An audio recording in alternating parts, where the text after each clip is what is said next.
Buenas tardes. Por el multimedio, Tiro al Blanco. Bajo la coordinación y participación de Narciso Isa Conde. La verdad sin dobleces. Para hacer realidad los ideales del Coronel Camaño y el inmenso Che Guevara. Cuidado. Tiro al Blanco.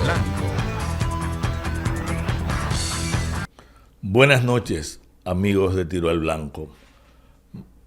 Entre la noche de hoy y la madrugada de mañana pasamos de primavera a verano. Y aunque en República Dominicana las estaciones no están claramente marcadas, porque nuestra primavera es una época caracterizada por nubes muy altas o carencia total de nubes, humedad relativa muy baja y la presencia de vientos ascendentes que hacen que sea la época en que la gente puede volar chichiguas. Y el verano lo conocemos porque empezamos a entrar de lleno en la época ciclónica que empieza el 1 de junio, pero que en realidad empieza a manifestarse con mayor fuerza a finales de agosto, septiembre y todavía a principios de octubre. Pero el verano, es importante el inicio de este verano para hacer algunas reflexiones en torno al clima. El verano se inicia con el solsticio de verano, que es el día en que la duración de la presencia del sol es mayor durante todo el año, al igual que el denominado solsticio de invierno es el día en que este periodo es el más corto de todos. Por lo tanto, estamos a partir de hoy entrando en lo que la gente conoce como la época más caliente. En realidad es más caliente por 3 razones. La primera, claro, porque tenemos una incidencia más directa de los rayos del sol. La segunda, porque a diferencia de la primavera, donde también suele hacer mucho calor en nuestro país, la humedad relativa aumenta significativamente y el mayor vehículo para sentir el calor es la humedad relativa. Eso que los médicos llaman sensación térmica, que es la impresión que recibe nuestro cuerpo de la temperatura, es un efecto combinado de la temperatura y la humedad relativa. Por lo tanto, cuando podamos tener ahora una temperatura de 30 grados, por ejemplo, si la humedad relativa es inferior al 70%, eso podrá estar dándonos una sensación térmica de alrededor de 30.5, 31 grados. Pero en la medida que nos aproximamos al 90%, ya esa sensación térmica puede sentirse 2.5 grados, casi 3 por encima. Y si la humedad relativa es mayor, entonces puede subir hasta 5 grados la sensación térmica y da esa sensación de sofoque que sufre la gente y que tiene que ver además con un sobreesfuerzo del sistema circulatorio y de los mecanismos de enfriamiento del cuerpo que terminan afectando a las personas, fundamentalmente a las personas mayores o a personas que tienen enfermedades del sistema circulatorio u otros tipos de enfermedades. ¿Qué ocurre? Que esta época de mayor temperatura en el año se está sumando a un periodo en el que la temperatura del año pasado fue superior a la del anterior, y la del anterior a la del anterior, y esta a la del anterior. Es decir, tenemos más de 10 años en el que cada año venimos rompiendo récords de temperatura, lo que marca una tendencia. E igual, para este año se espera que se rompan récords de temperaturas altas.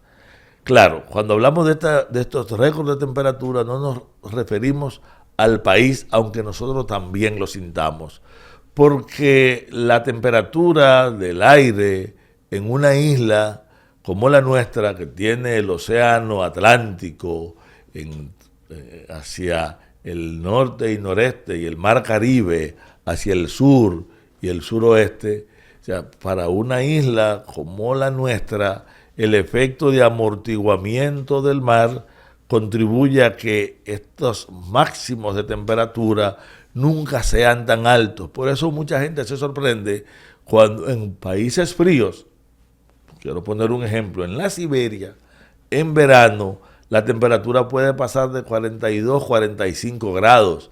Nosotros muy raras veces tenemos esa temperatura y si la tenemos no pasa de ocurrir un día o dos. Allí ocurre de manera frecuente. Por eso, usted oye, por ejemplo, para los dominicanos que están en Nueva York, que los veranos, la temperatura de verano allá es mucho mayor. Sin embargo, esa temperatura allí es mucho más soportable porque la humedad temperatura es baja y la sensación térmica no es tan alta. Y además allí la diferencia entre la temperatura nocturna y la temperatura diurna está muy marcada. Independientemente de que sea el verano, las noches suelen ser más frías y hay un salto térmico de entre 15 a 20 grados entre la temperatura del día y la temperatura de la noche. En República Dominicana ese salto raramente llegue a 8 grados y como mucho a 10 grados. Es decir, podemos tener que en la noche la temperatura puede estar en 24 o 25 grados y durante el día subir a 32, a 33. Incluso en la zona montañosa este salto es mayor a la baja. ¿Por qué decimos esto? Porque el clima está cambiando y la temperatura y la humedad relativa son dos de los factores que marcan, o sea, que nos sirven de indicadores para el cambio climático, aunque lo que percibimos como efecto más notorio del cambio climático es mayor intensidad en los huracanes, periodos de sequía más prolongados, más intensos y desde luego la emergencia de nuevas enfermedades, la reactivación de enfermedades antiguas, mutaciones que generan alteraciones en la biodiversidad y que por lo tanto impactan a la agricultura, a la ganadería, a la pesquería y en sentido general a todas las formas de vida. Para este año, los organismos meteorológicos mundiales están pronosticando, por ejemplo, un periodo de huracanes más intenso, con mayor cantidad de eventos y más concentrado. O sea, se está planteando que el mes de agosto y principios de septiembre será una época en que por el calentamiento acumulado de las aguas en el Caribe oriental podamos tener grandes tormentas y huracanes. Y tocamos todo esto porque en el país se habla mucho del cambio climático y de la necesidad de prepararse para el cambio climático. Pero enfrentar el cambio climático es primero abordar el ordenamiento del territorio. Y las políticas concretas de ordenamiento del territorio en República Dominicana están ajustándose a intereses particulares. Por ejemplo, no fue posible que la ley de ordenamiento territorial pusiese una cota, es decir, una altura máxima a partir de la cual se pudiese hacer, por ejemplo, minería, preservando nuestros ecosistemas de altura para la producción de agua y para amortiguar los efectos del clima. Pero de este elemento y de qué manera no hemos tomado medidas adecuadas para enfrentar el cambio climático y sus amenazas, seguiremos en la próxima sección. Cuidado, cuidado, tiro al blanco.